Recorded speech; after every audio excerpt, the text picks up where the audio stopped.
This is the all-new DmaxStore Billet heater core fitting. These are your plastic GM inlet and outlet hose connectors for your heater core. They're plastic and they become brittle with age. When these break, you can actually lose coolant, and replacing this heater core, if these actually become damaged, is a major job. You have to take the entire dash apart, basically gutting the whole interior. You don't want to do that. So DmaxStore has this billet made in the USA out of 6061 aluminum with a retainer clip and an X O-ring inside, so it's going to be sealed for years to come. Super easy to install. We have these little dimples to hold this retainer ring on there.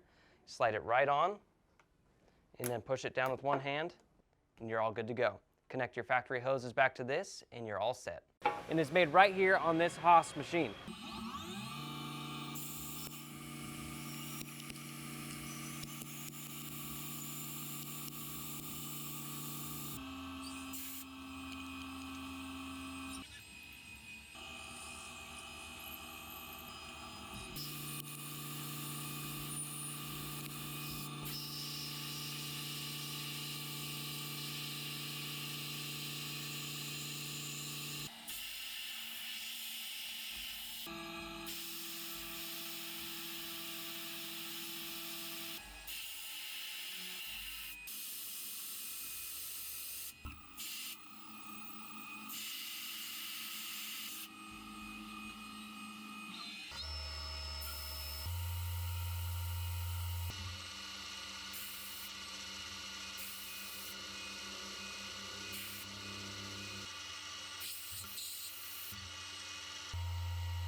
Get your DmaxStore Billet heater core fittings at DmaxStore.com.